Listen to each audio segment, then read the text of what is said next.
한국경제TV 생생한 실전 투자 정보 와우퀵. 월 5,000원 커피값으로 투자 정보가 내 손 안에 배달됩니다. 와우킥 N에서 만나요. 네, 오늘도 시장이 다이나믹하네요. 일단은 하락장이고 조종장인 건 분명한데 지금 또 한미 관련된 무역협정과 관련된 팩트시트가 공개되면서 개별 섹터별로는 움직임이 조금씩 달라지고 있거든요. 오후장까지 좀 시장을 좀 지켜보셔야 될 텐데 여러분들한테 도움이 좀 될 전략적인 부분을 점검을 좀 해드리죠. KCGI 자산운용의 김홍석 본부장 나와 있습니다. 어서 오십시오. 네, 안녕하세요. 일단은 제가 최근에 언론을 보니까 이른바 이제 포모 현상이라 그래서 우리 개인들은 나 지금 안 들어가면 늦을 것 같아. 나만 손해보는 거 아니야. 이런 심리를 저희가 이제 포모라고 얘기하는데 기관 투자자들 사이에서는 포뮤가 있다면서요? FOMU. 이거는 뭔가요? 매니저들 사이에 있는 겁니까? 네, 맞습니다. 최근에 아무래도 네. 시장이 초대형 주인 이제 삼성전자, 네네. SK 하이닉스 이 두 종목만 이제 반도체 업황이 이제 급격하게 좋아지다 보니까 그 종목 위주로 이제 급격하게 주가 상승을 하는데 네네. 많은 펀드 매니저들이 이제 특히 이제 삼성전자를 이제 시장 비중 대비 훨씬 덜 가지고 있었거든요. 그러다 보니까 이제 코스피 지수조차 따라가지 못하는 그런 현상이 이제 팽배하다 보니까 펀드 매니저들은 핵심이 이제 그 벤치마크를 얼마나 아웃퍼폼 하느냐에 따라서 나중에 성과급 받으시는 거잖아요. 맞습니다. 네. 그런데 이제 삼성전자는 시장에서 우리가 예를 들어서 비중이 17%다, 18%다 그러면은 거기보다 사실은 조금 덜 가져갈 수밖에 없거든요. 왜냐하면 그거를 규정을 위반할 수는 없으니까. 네네. 그러면은 한 0.5% 포인트라도 조금 덜 가져가게 되는 게 이제 일반적인데 삼성전자 하이닉스가 이제 굉장히 시장을 상승세를 네. 주도하게 되면 이제 시장을 못 쫓아가는 거죠, 한마디로. 예. 그러다 보니까 벤치마크를 아웃퍼폼하지 못할까 봐에 대한 두려움, 이게 포뮤라고 저희가 표현하는군요. 지금 백악관 쪽에서도 같이 동시에 팩트시트가 공개가 됐다라는 소식까지 지금 자막으로 전해드렸고요. 근데 이제 당장 오늘 시장으로 보면 반도체주들이 좀 조정을 받고 있고 삼성전자도 지금 10만 원을 또 내준 상황인데 우리 개인 투자자분들은 불안하세요. 계속 10만 원 넘었는데 삼성전자가 여기서 증권사들은 계속 간다고 하는데 10만 원 넘고 나서 계속 10만 원 아래로 내려왔다가 올라갔다가 막 이러니까 불안하지 않습니까? 이제 내년 전략 세우셨을 텐데 네. 어떻게 세우고 계시는지 좀 궁금합니다. 반도체가 여전히 많은 포트 비중이고 강세를 예상하고 계시나요? 예, 저는 사실은 반도체가 그동안 이제 많이 올랐긴 했는데 업황이 이제 사실 개선되기 시작한 게 그렇게 몇 달 되지는 않았거든요. 그래서 지금은 아직은 그 상승에 이제 어떻게 보면은 어떤 중간 단계 정도 이제 지나고 있다 이런 정도밖에는 안 보여서 네. 저는 내년에는 15만 원까지도 주가 상승의 그런 어떤 펀더멘털적인 그다음에 밸류에이션 삼성전자 측면에서 기준으로 주가 삼성전자 말씀하시는 거예요? 네. 기준으로 봤을 적에 그 정도의 충분히 어떤 그 업사이드 포텐셜은 여전히 남아 있다라고 보여집니다. 예. 다만 이제 그 변수는 어차피 지금 반도체 수요를 이끄는 쪽이 어딘가를 좀 봐야 되는데 지금 여전히 데이터 센터에 들어가는 네. 반도체가 전체 그 반도체 수요를 이끌고 있거든요. 그런데 사실 지금 미국에서 특히 이제 나오는 이슈가 전력에 대한 부분, 네네. 예, 거기 이제 좀 부족하다.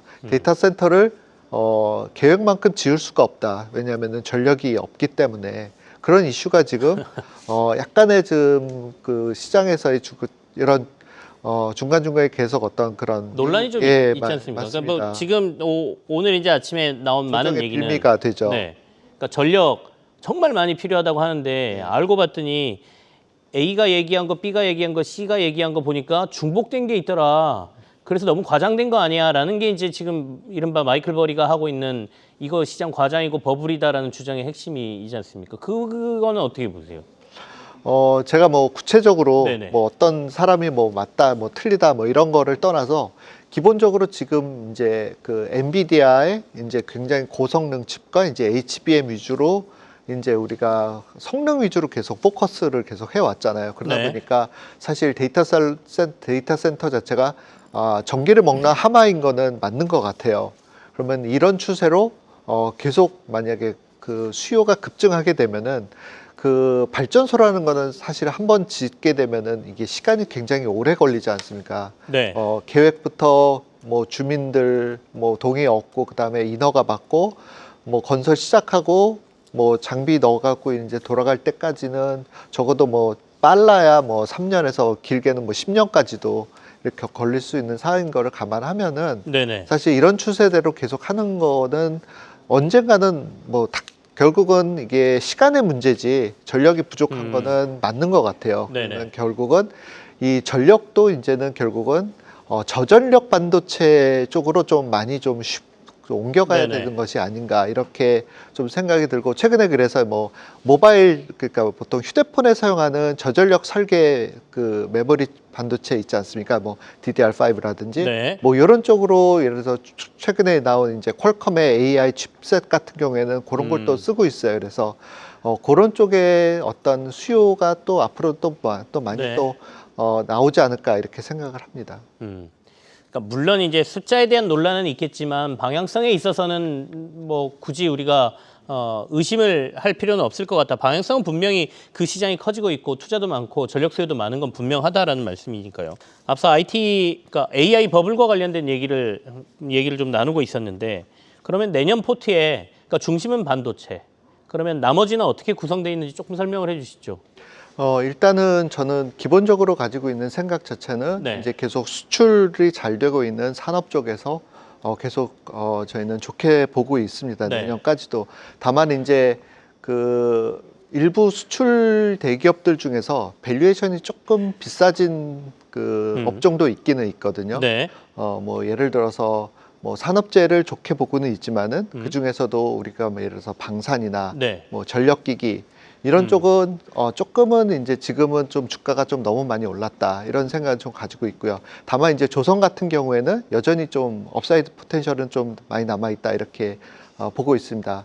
그 LNG를 비롯해서 이제 네. 어차피 뭐 우리가 뭐 발전용을 하던 뭐 일반적으로 하던 어차피 LNG에 대한 그런 그 수요는 계속 앞으로 큰 폭으로 장기적으로 이어질 걸 생각하면 그거에 대한 수주는 계속해서 늘어날 수밖에 없고 그쪽은 선 단가 자체가 워낙 좋기 때문에 네. 이 폭이 점점 더 가파르게 올라갈 것은 거의 확실합니다. 그래서 조선 쪽은 좋게 보고 있고요.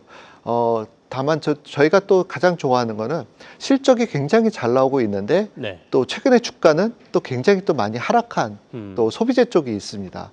뭐 대표적인 게 이제 화장품에서 이제 굉장히 잘 나가는 몇 개 기업들이 있고요. 그다음에 네. 또 음식료 쪽에서도 일부 기업들이 해당되는데 이러한 기업 소비재들은 어떻게 보면은 뭐 반도체가 네네. 이렇게 뭐 고평가 논란, 예를 들어서 AI 반도체가 뭐 버블 논란 이런 거 있을 때마다 일시적인 조정이 있을 때도 이런 소비재 쪽들은 성장률도 굉장히 좋고 이익률도 굉장히 좋지만은 주가는 굉장히 매력적인 수준까지 다시 와 있거든요. 과거에 뭐 밸류에이션이 뭐 PER 기준으로 네. 뭐 30배가 넘어갔다 그러면 지금은 뭐 15배 아니면 뭐 20배 미만으로 지금 완전히 하락해 있는 상태이기 때문에 최근 3분기 실적을 보더라도 굉장히 네.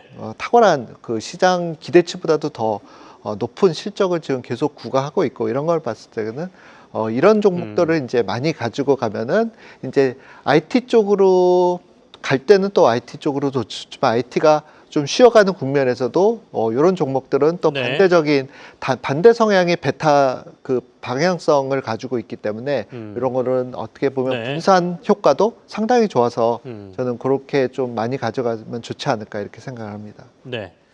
말씀 들으시면서 밑에 중요한 자막이 워낙 많이 나가기 때문에 우리 시청자분들께서 야 이게 얘기에 집중을 해야 되는지 자막에 집중을 해야 되는지 좀 헷갈리실 것 같은데 방금 전에 이제 관세와 관련된 언급들이 속보로 막 전해졌거든요.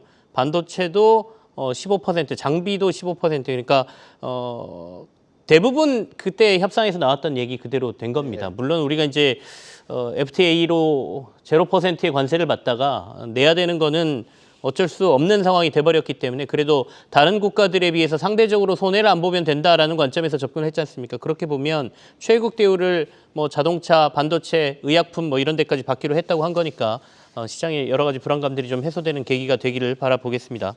말씀하신 것처럼 이제 그럼 K뷰티와 관련돼서 수출이 잘 되는데 소비재 쪽에서 최근에 주가가 좀 많이 하락한 데들 이런 데들 관심 있다라고 하셨는데 제가 구체적인 종목을 사실은 물어보고 싶은데 공모펀드 운용이셔서 그건 얘기하면 안 되죠. 이제 저희 포트폴리오가 공개돼 있으니까요. 예, 탑10 포트폴리오 보시면 될 것 같습니다. 그걸 보면 좀 참고할 수 있습니까? 네. 나중엔 저희가 자막으로 준비해가지고 보여드려야 되겠습니다. 바이오는 어떻습니까? 최근에 이제 기술 이전 막 소식 나오면서 바이오가 굉장히 뜨거운데 네. 어떻게 보세요? 저는 뭐 바이오는 연초부터 뭐 작년부터도 네. 계속 좋긴 좋은데 여기는 확실하게 부익부 빈익빈 시장이기 때문에 예를 들어서 뭐 1등 기업들 네. 뭐 그 파머 글로벌 빅파마라 그러죠. 우리가 이제 이름만 하면은 뭐 존슨앤존슨이라든지 뭐 이렇게 다 아는 파이자라든지 이런 글로벌 빅파마들은 요즘에는 이제 이런 바이오 벤처들한테 나오는 신약에 네. 자기네들이 이제 라이센싱 인을 해가지고 그거를 돈을 주고 자기네들이 이제 임상 실험을 진행을 하거든요.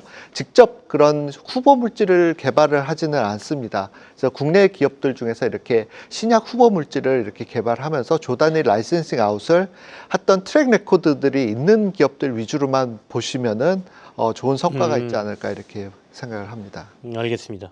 그럼 전략을 저희가 마지막으로 마무리를 짓죠. 지금 이제 연말을 마무리하고 네. 내년으로 넘어갈 때 뭔가 지금 당장 포트폴리오에서 이것만은 좀 뭔가 조정을 해야 될 것 같아 싶으신 게 있으세요? 저는 일단 지금 생각하는 거는 네. 이제 미국이 조금 좀 경기 침체에 지금 좀 들어갈 가능성이 좀 높다. 이렇게 보고 있습니다. 네네. 그래서 경기 침체로 만약에 혹시 들어가게 되면은 사람들이 가장 소비를 줄이는 거는 무조건 자동차거든요. 신차 판매부터 이제 사람들은 하지를 않습니다. 그래서 물론 자동차가 장기적으로 보면 지금 굉장히 싼 거는 맞습니다. 네. 하지만은 이렇게 자동차가 소비 침체 국면에서는 좀 부정적인 영향을 가장 많이 받기 때문에 지금은 이제 많이 투자하기에는 좀 조심할 필요가 있을 것 같고요. 네. 특히 이제 2차 전지 같은 경우는 최근에 펀더멘털은 뭐 ESS 뉴스도 있기는 했지만은 사실 그걸로다가 2차 전지 업황 자체가 획기적으로 개선되기는 좀 역부족이거든요. 근데 그런 반면에 시가총액은 너무 크다. 그래서 2차 전지 쪽은 좀 위험하다. 저는 계속 이렇게 보고 있습니다. 알겠습니다.